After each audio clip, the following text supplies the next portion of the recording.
Bonjour à tous, c'est un plaisir d'être avec vous ce matin et aussi un privilège de pouvoir se retrouver en chair et en os ou en pixels pour ceux qui nous suivent sur Internet pour entendre ce que Dieu veut nous dire encore ce matin. Cette semaine, je suis tombé sur un article dans le journal Christianisme aujourd'hui. Et dans cet article, l'auteur de l'article nous expliquait 2 raisons principales qui retiennent les chrétiens de partager leur foi. Et ces 2 raisons sont les suivantes. La première, nous dit-il, est de nature philosophique. Trop de chrétiens ont accepté l'idée fréquente que la foi est personnelle et non une vérité objective.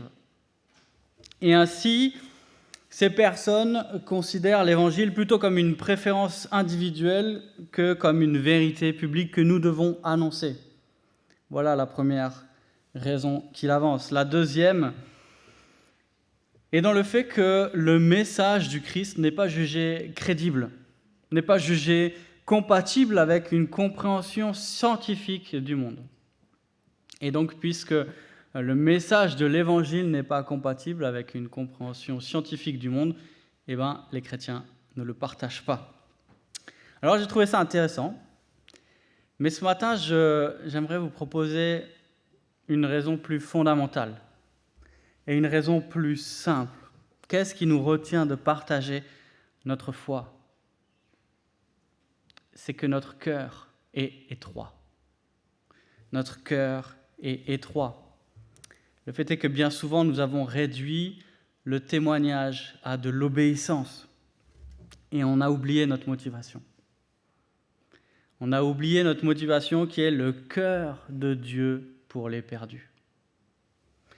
Comment remédier à cela ? Nous avons besoin tout simplement de retrouver la profondeur de l'amour de Dieu, l'immensité de sa grâce et le débordement de sa joie. On a besoin que notre cœur ressemble plus à celui de Dieu.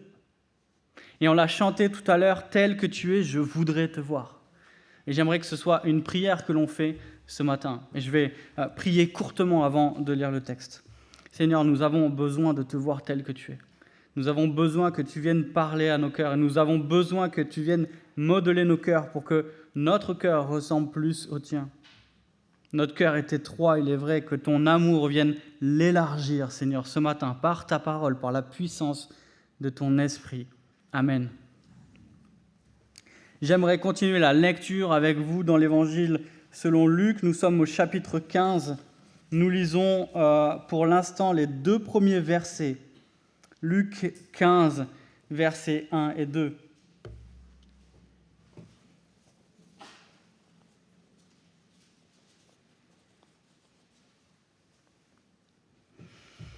Tous les publicains et les gens de mauvaise vie s'approchaient de Jésus pour l'entendre. Et les pharisiens et les scribes murmuraient, disant « Cet homme accueille des gens de mauvaise vie et mange avec eux. » Le texte de la semaine dernière, si vous vous rappelez bien, finit. Regardez, c'est le verset juste avant, que celui qui a des oreilles pour entendre, entende. Et ce matin, le texte commence par « Tous les publicains et les gens de mauvaise vie s'approchaient de Jésus pour l'entendre. » Alors pourquoi ces gens s'approchaient de Jésus pour l'entendre ? Tout simplement parce que, comme nous le montre Luc depuis le début de son évangile, écouter Jésus, c'est écouter Dieu. Et écouter Jésus, c'est voir le cœur de Dieu pour les perdus. Et Luc, depuis le début de son évangile, aime nous montrer comment Jésus s'intéresse à ceux qui sont laissés de côté par la société. Jésus s'intéresse aux enfants, aux femmes, aux malades, aux étrangers, aux pauvres, aux parias. Jésus s'intéresse à tous ceux que personne ne regardait. Ceux qui étaient raillés par les élites étaient accueillis par Jésus. Et c'est pour ça que les pharisiens et les scribes, c'est un peu ceux qui ont fait l'ENA, à l'époque l'ENA de la religion, c'est les super religieux. Ceux-là murmurent contre Jésus. Et Luc dresse un contraste ce matin. Il aime bien les contrastes et il nous montre comment ceux qui étaient rejetés viennent entendre Jésus, alors que ceux qui étaient bien en vue murmurent contre Jésus. Il faut comprendre pourquoi ces pharisiens peuvent murmurer contre Jésus. Les gens qui s'approchent de Jésus, les gens de mauvaise vie, c'était ceux qui avaient un style de vie contraire à la loi de Dieu, qui vivaient ouvertement contre Dieu, ou qui ne faisaient aucun effort pour respecter ce que Dieu demandait. Et ceux-là, ils étaient méprisés par les religieux de l'époque. Mais les publicains, les péagers, c'étaient les pires des traîtres. Ceux-là, non seulement les élites religieuses les rejetaient, mais toute la population ne les aimait pas. Pourquoi ? Parce que c'était des Juifs qui avaient passé un accord avec des Romains, qui avaient avancé une certaine somme d'argent aux Romains et qui allaient taxer le peuple pour récupérer la somme qu'ils avaient avancée et un petit peu plus au passage. Ces Juifs collaboraient avec l'ennemi. Ils étaient tellement rejetés de tous qu'ils étaient considérés comme impurs. Et voilà que ceux qui ont un style de vie contraire à la loi de Dieu, et voilà qui sont considérés comme impurs, sont accueillis par Jésus et qu'ils murmurent. Et Jésus va raconter 3 paraboles qu'on va lire maintenant. 3 paraboles pour répondre à ces murmures de ces pharisiens et de ces scribes. Le premier, c'est le berger qui retrouve sa brebis, la femme qui retrouve sa pièce et le père qui retrouve son fils. Et j'aimerais lire avec vous maintenant la suite du chapitre, les versets 3 à 32 du chapitre 15 de l'Évangile selon Luc. Il leur dit cette parabole. Lequel d'entre vous, s'il a 100 brebis et qu'il en perd une, ne laisse les 99 autres dans le désert pour aller à la recherche de celle qu'il est perdue jusqu'à ce qu'il la trouve ? Lorsqu'il l'a trouvée, il la met avec joie sur ses épaules. Et de retour à la maison, il appelle ses amis et ses voisins et leur dit « Réjouissez-vous avec moi, car j'ai trouvé ma brebis qui était perdue. » De même, je vous le dis, il y aura plus de joie dans le ciel pour un seul pécheur qui se repent que pour 99 justes qui n'ont pas besoin de repentance. Ou quelle femme, si elle a 10 drachmes et qu'elle en perd une, n'allume une lampe, ne balaie la maison et ne cherche avec soin jusqu'à ce qu'elle la trouve. Lorsqu'elle l'a trouvée, elle appelle ses amis et ses voisines et dit « Réjouissez-vous avec moi, car j'ai trouvé la drachme que j'avais perdue. » De même, je vous le dis, il y a de la joie devant les anges de Dieu pour un seul pécheur qui se repent. Il dit encore, un homme avait 2 fils. Le plus jeune dit à son père, « Mon père, donne-moi la part du bien qui doit me revenir. » Et le père leur partagea son bien. Peu de jours après, le plus jeune fils, ayant tout ramassé, partit pour un pays éloigné où il dissipa son bien en vivant dans la débauche. Lorsqu'il eut tout dépensé, une grande famille survint dans ce pays, et il commença à se trouver dans le besoin. Il alla se mettre au service d'un des habitants du pays qu'il envoya de ses champs garder les pourceaux.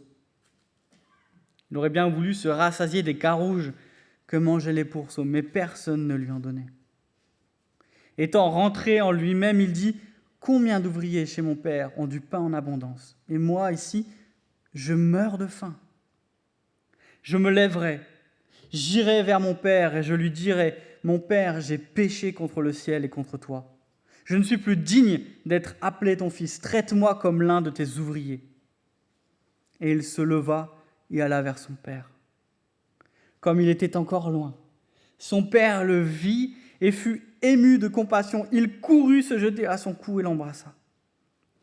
Le fils lui dit « Mon père, j'ai péché contre le ciel et contre toi. Je ne suis plus digne d'être appelé ton fils. » Mais le père dit à ses serviteurs « Apportez vite la plus belle robe et revêtez-le. Mettez-lui un anneau au doigt et des souliers aux pieds. Amenez le veau gras et tuez-le. Mangeons et réjouissons-nous, car mon fils que voici était mort et il est revenu à la vie. Il était perdu, il l'est retrouvé. » Et ils commencèrent à se réjouir. Or, le fils aîné était dans les champs. Lorsqu'il revint et approcha de la maison, il entendit la musique et les danses. Il appela un des serviteurs et lui demanda ce que c'était. Ce serviteur lui dit, ton frère est de retour et ton père a tué le veau gras parce qu'il l'a retrouvé en bonne santé. Il se mit en colère et ne voulut pas entrer. Son père sortit et le pria d'entrer, mais il répondit à son père, voici, il y a tant d'années que je te sers sans jamais avoir transgressé tes ordres et jamais tu n'as donné un chevreau pour que je me réjouisse avec mes amis. Et quand ton fils est arrivé, celui qui a mangé ton bien avec des prostituées, c'est pour lui que tu as tué le veau gras. Mon enfant, lui dit le père, tu es toujours avec moi, et tout ce que j'ai est à toi. Mais il fallait bien s'égayer et se réjouir, parce que ton frère que voici était mort, et qu'il est revenu à la vie, parce qu'il était perdu, et qu'il est retrouvé.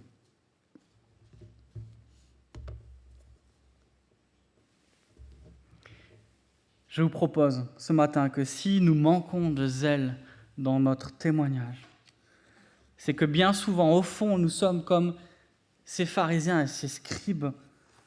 Nous ne voyons pas le cœur de Dieu pour les perdus. Et ce que je vous propose ce matin, c'est qu'on regarde dans le texte que nous venons de lire et qu'on puisse retenir 3 vérités sur Dieu qui vont renouveler notre cœur pour l'évangélisation. Premièrement, Dieu recherche ceux qui sont perdus. Deuxièmement, Dieu accueille ceux qui se repentent. Et troisièmement, Dieu se réjouit pour ceux qui sont retrouvés. Dieu recherche ceux qui sont perdus. Premier point. Dans les versets 4 à 10, Jésus raconte 2 paraboles qui sont assez similaires. Dans la première parabole, on voit un berger qui cherche avec empressement une des brebis qu'il a perdues. Dans la deuxième parabole, on voit une femme qui cherche avec soin, nous dit-on, une pièce qu'elle a perdue. Pourquoi le berger cherche la brebis qui s'est perdue? Pourquoi la femme cherche avec soin sa pièce qu'elle a égarée? Tout simplement parce qu'on cherche avec insistance ce qui a de la valeur pour nous. Le berger laisse ses brebis jusqu'à ce qu'il ait trouvé celle qui s'est égarée. La femme cherche avec soin jusqu'à ce qu'elle ait retrouvé sa pièce. Ce que Jésus veut nous faire comprendre avec ces 2 paraboles, tout simplement, c'est que les perdus ont de la valeur pour Dieu. On voit ce berger qui se met en peine pour une brebis. On voit cette femme qui retourne sa maison. Il faut imaginer les maisons de l'époque ou certaines maisons dans certains endroits. Je pense que Nico et Anka pourront me dire si c'est vrai ou pas. Moi, je me rappelle, dans les villages, les maisons n'ont ni fenêtre, ni ouverture, ni électricité. Et donc, on doit allumer une lampe. Et si vous avez perdu quelque chose dans la maison, bonne chance. Surtout si c'est la pièce qui est tout au fond, loin de la porte d'entrée. Et surtout si, comme là-bas, le sol est fait de terre battue. Alors on doit tout balayer et on doit regarder avec soin. Parce que sinon, on ne peut pas trouver. Cette femme balaye tout, lève tout ce qu'elle peut, allume la lampe et regarde avec minutie pour trouver la pièce qu'elle a perdue. Quand on regarde l'échelle de la population, je ne représente rien. J'ai fait le calcul, alors j'ai dû m'aider parce que les maths, c'est pas trop mon fort. J'ai calculé ce que faisait une personne sur 7 milliards. Ça représente 0%. Mathématiquement, mes amis, nous représentons 0% de la population. Alors je suis sûr qu'il y a quand même une poussière au bout de je ne sais pas combien de zéros qui disent que l'on est mathématiquement. Mais ce que Jésus veut nous dire ici dans cette parabole, c'est que, aux yeux de Dieu, chaque personne compte. Et s'il compare le berger qui va chercher sa brebis, s'il compare la femme qui va chercher sa pièce, et s'il nous montre le soin que chacun a pour trouver ce qui a été perdu, c'est pour nous montrer que Dieu cherche avec empressement chacun de nous. Et si tu te demandes, mais qui suis-je pour que l'on s'intéresse à moi? Réponse, pour Dieu, tu es comme cette brebis que le berger vient chercher. Pour Dieu, tu es comme cette pièce que la femme va chercher avec soin jusqu'à ce qu'elle la trouve. Le message de Jésus est clair dans cette parabole. Dieu recherche avec insistance les perdus. Il n'est pas en train de regarder de loin les bras croisés. Il ne se réjouit pas de ceux qui sont perdus. Au contraire, écoutez ce que dit Dieu dans la bouche du prophète Ézéchiel. Est-ce que je désire avant tout la mort du méchant, oracle du Seigneur l'Éternel? N'est-ce pas qu'il se détourne de sa voie et qu'il vive? Comme la femme cherche sa pièce, comme le berger cherche sa brebis, Dieu cherche les pécheurs. Ce que Jésus nous montre ici, c'est le cœur de Dieu qui n'est pas indifférent au sort des pécheurs.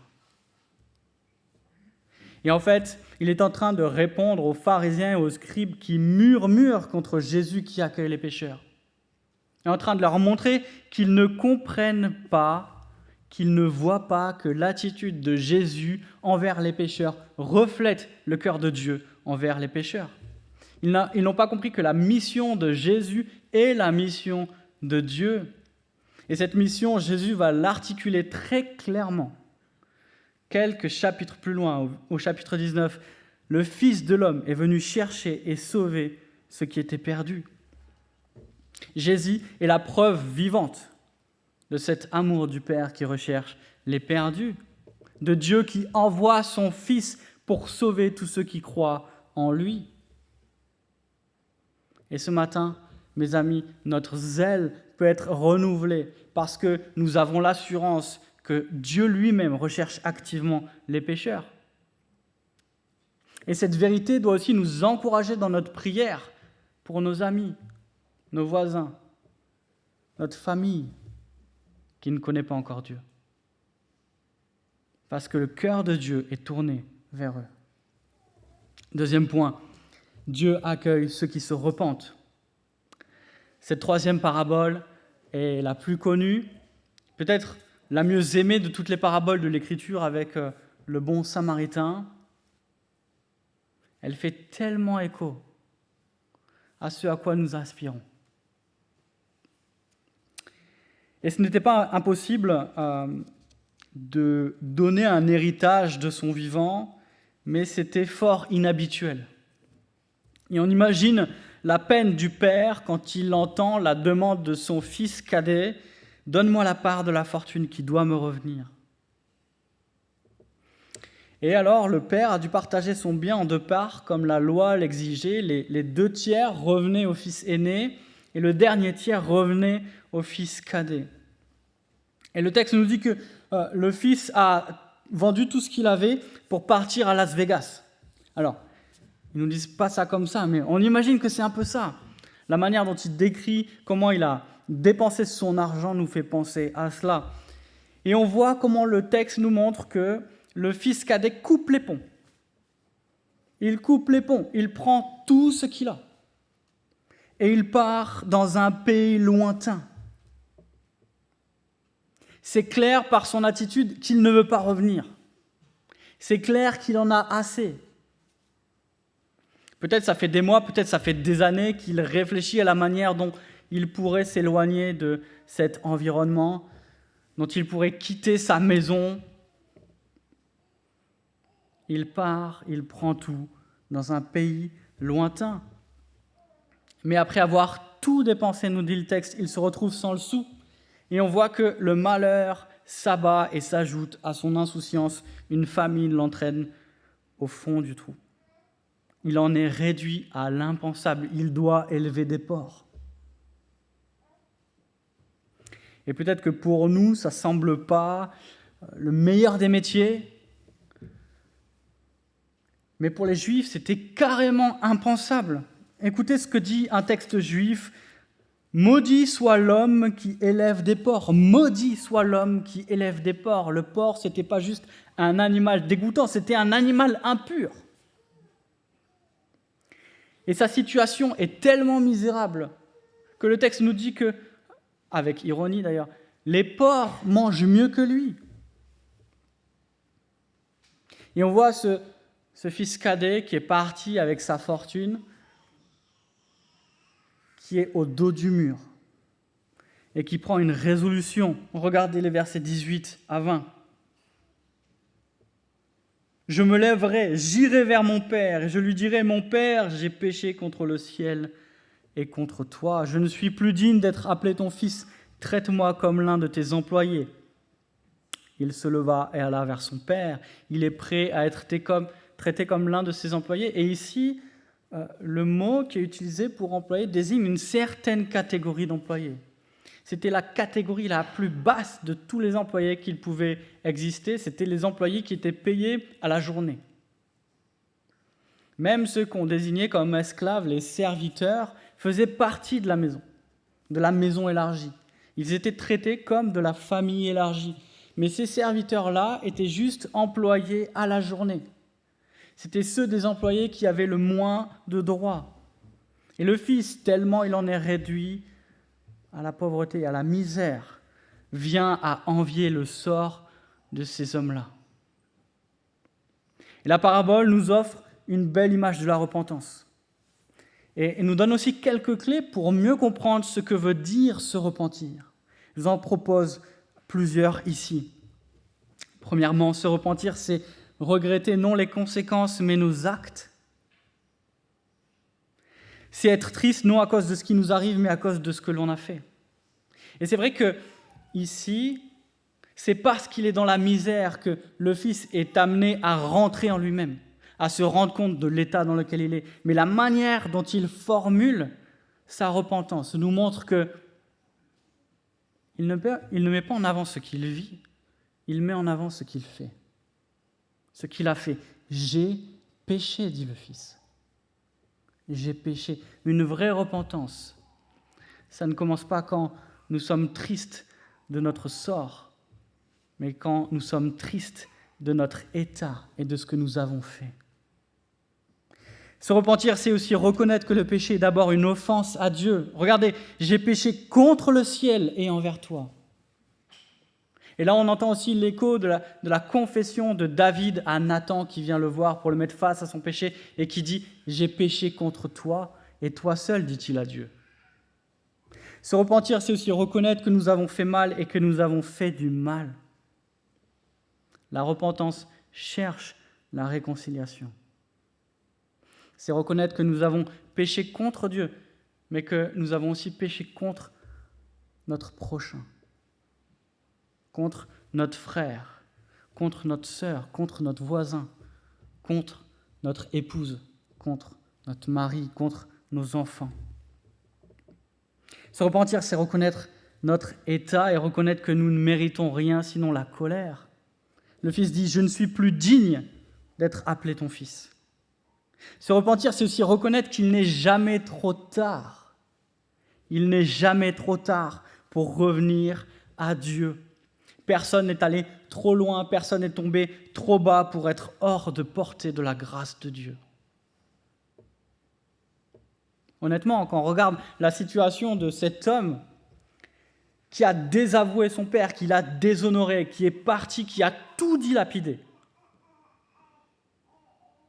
qui se retrouve dans la misère la plus grande. Qui peut imaginer pire situation ? Et pourtant, personne n'est trop bas. Et il n'est jamais trop tard pour revenir à Dieu. Se repentir, c'est reconnaître que nous n'avons aucun recours sinon la grâce de Dieu. Aucun recours. Aucun espoir. Et finalement, c'est sûrement parce qu'il s'est rendu compte qu'il était dos au mur et qu'il ne pouvait rien, absolument rien, et qu'il ne pouvait pas lui-même sortir de sa situation, que le fils cadet a tourné les yeux vers Dieu et a pris cette résolution de retourner vers son père. Enfin, et c'est, je pense, la leçon la plus importante ici, se repentir, c'est savoir que Dieu nous accueille avec joie quand nous courons vers lui, conscients de nos fautes. Dieu nous accueille avec joie quand nous courons vers lui, conscients de nos fautes. Imaginez le Fils qui est sur le chemin du retour. Et regardez comment le texte nous dit, il ne rentre pas dans sa ville, il ne rentre pas dans son pays, il ne rentre pas chez lui, il va vers son Père. Il va vers son Père. Il est sur le chemin et j'imagine qu'il doit se répéter le discours qu'il a préparé. Il doit se répéter ce qu'il doit dire à son Père. Il doit même imaginer la scène. Comment va-t-il être reçu ? Est-ce que son Père va l'attendre de loin, les bras croisés, les sourcils froncés, et attendre que son fils arrive en rampant ? Est-ce que le Père ne l'attend même plus, peut-être, et pense qu'il est mort ? Peut-être que le Père refusera de le voir et qu'il ne pourra même pas rentrer chez lui. Mais le texte nous montre que c'est tout le contraire. Je ne sais pas si vous connaissez ces vidéos. C'est des vidéos, souvent, il n'y a pas grand-chose, mais ces vidéos qui me font transpirer les yeux. Mes yeux transpirent au bout d'un moment.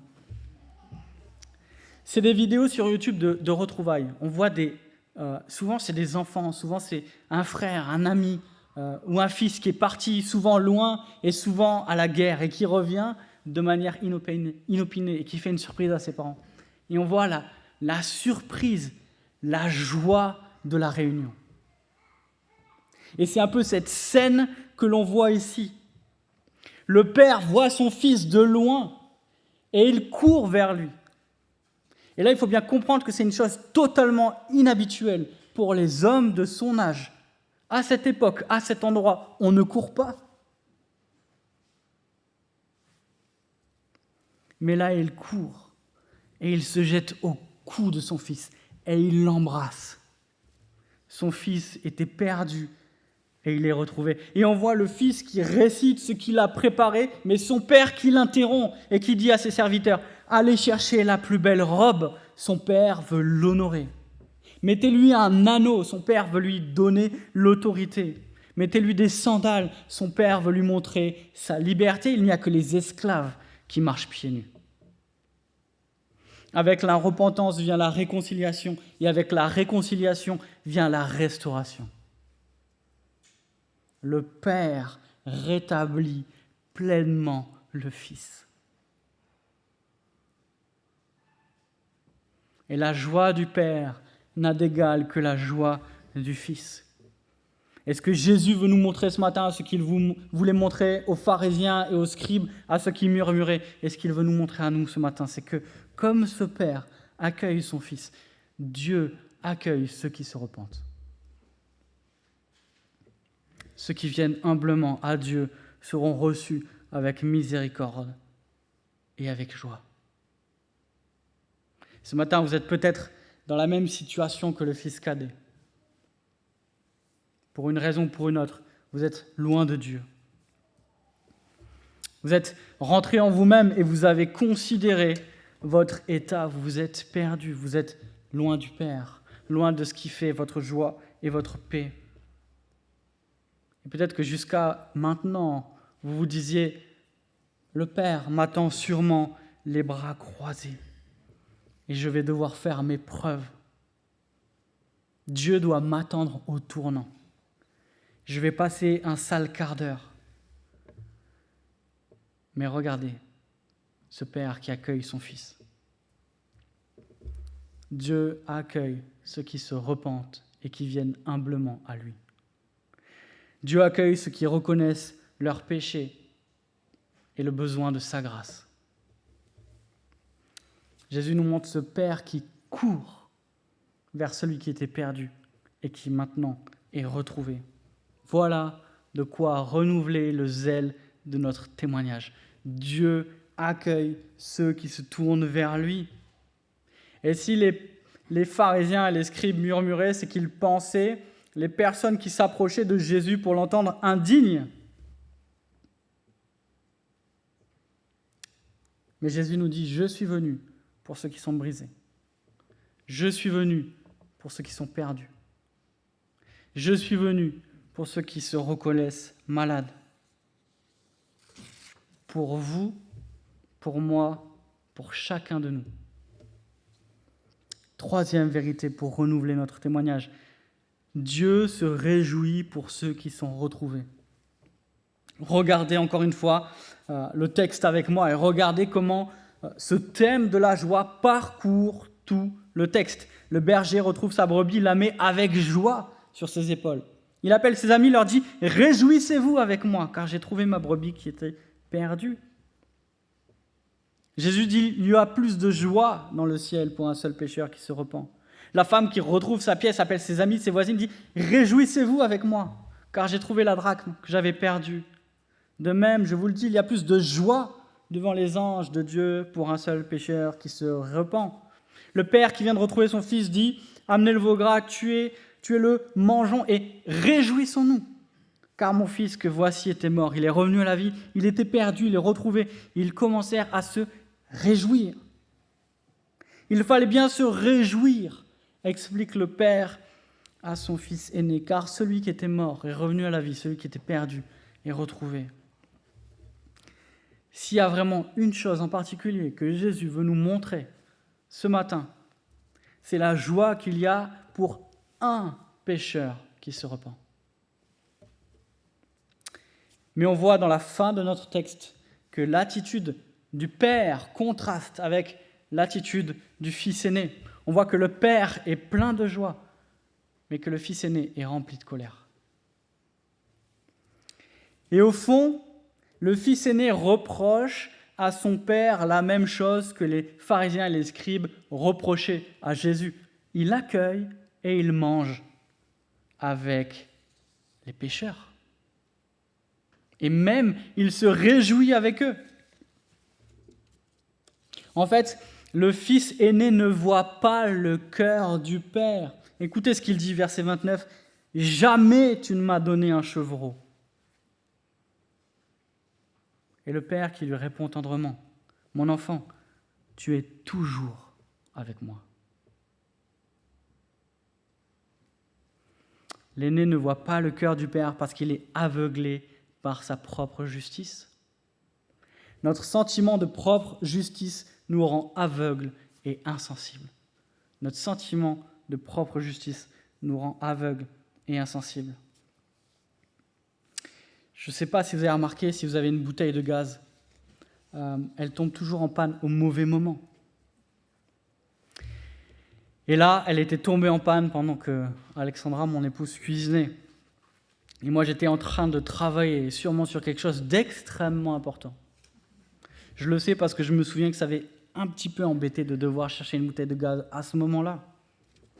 Donc je suis envoyé en mission pour chercher cette bouteille de gaz neuve. Normalement, je suis quelqu'un de prévoyant et j'en ai 2. Comme ça, j'ai un roulement. Mais comme je suis quelqu'un parfois de paresseux, j'en ai 2 qui sont en panne en même temps. Du coup, je vais, alors c'est pas loin, c'est pratique, je vais à Seloncourt, dans un petit supermarché, et c'est complètement improbable, il y a une seule caisse ouverte et il y a une queue de malades. On est en plein après-midi à Seloncourt, je suis dans la file et j'attends, et j'attends, et j'attends, et quand vous attendez, je ne sais pas si vous avez remarqué, mais les gens, on dirait qu'ils font du slow motion, on dirait qu'ils font des trucs au ralenti. Le temps est comme dans Matrix. Et là, donc, il y a ce grand monsieur qui remplit son cabas. Tout est calme, plein d'après-midi. Et là, blam! Il fait tomber un pot de confiture.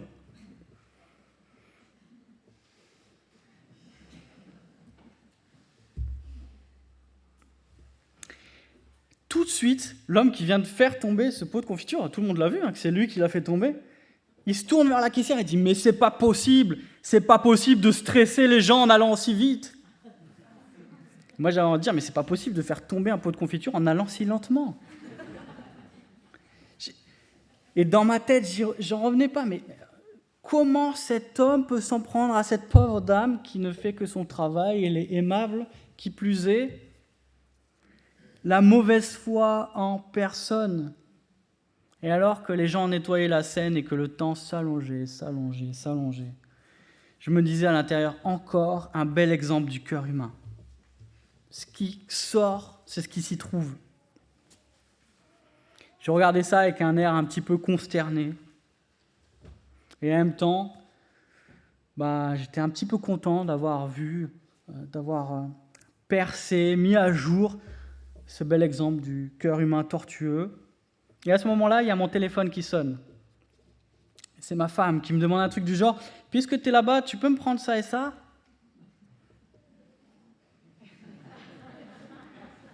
Et là, mon sang ne fait qu'un tour.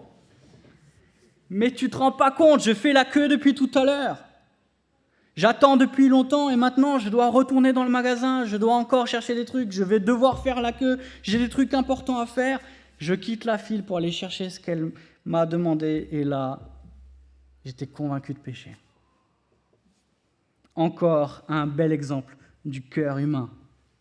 Ce qui sort, c'est ce qui s'y trouve. J'avais cru voir en face de moi une belle leçon sur le cœur humain. Mais Dieu m'a montré, 2 secondes plus tard, une leçon sur mon propre cœur, prompt à voir ce qui ne va pas chez les autres, mais tout aussi coupable. Capable de voir les nœuds dans le cœur des autres, alors que le mien est tout aussi tortueux. Exactement comme le fils aîné. Se croire juste nous empêche de voir notre besoin de grâce, et se croire juste nous empêche de traiter les autres avec grâce. Le fils aîné ne peut pas se réjouir. Pourquoi ? Parce qu'il ne comprend pas la grâce. Le fils cadet approche le père en mettant en avant ses besoins. Le fils aîné en avant ses mérites. Et en fait, Jésus nous montre une chose très importante dans cette parabole ce matin. C'est que la grâce est nécessaire pour tous. Personne n'est trop bas pour ne pas être au bénéfice de la grâce de Dieu, et personne n'est trop bon pour ne pas avoir besoin de la grâce de Dieu. Personne n'est trop bas pour ne pas être au bénéfice de la grâce de Dieu, et personne n'est trop bon pour ne pas avoir besoin de la grâce de Dieu.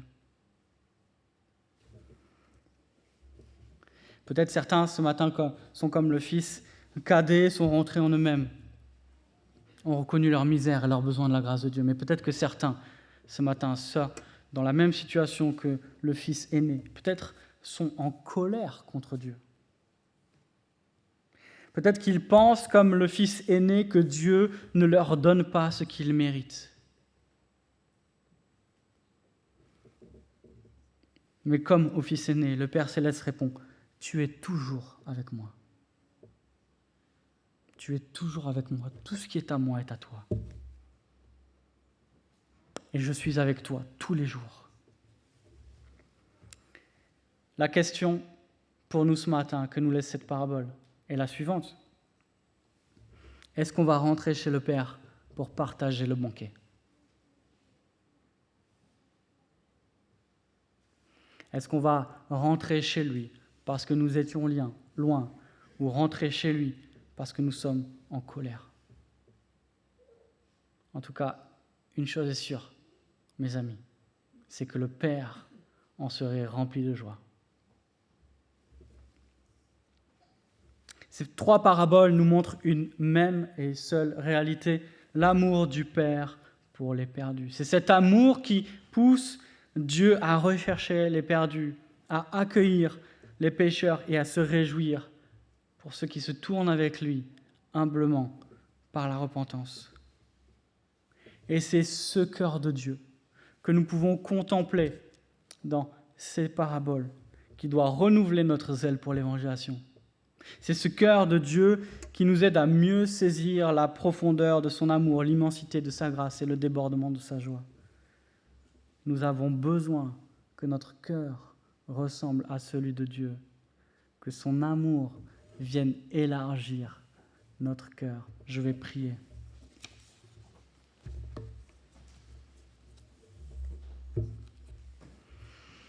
Père Céleste, merci pour ta parole qui nous montre ton cœur.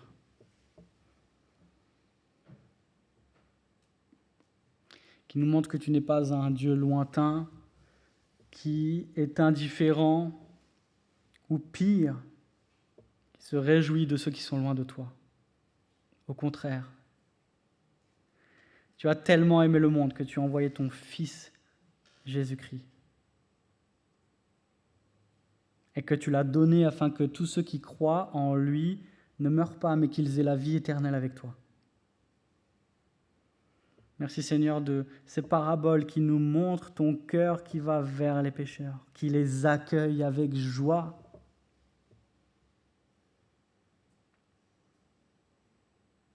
Seigneur, viens élargir notre cœur. Donne-nous de ton amour pour ceux qui ne te connaissent pas. Donne-nous de traiter les autres avec grâce comme toi tu les traites et comme toi tu nous traites. Donne-nous de voir notre propre besoin de grâce et non notre vaine justice. Donne-nous de nous réjouir avec ceux qui se tournent vers toi.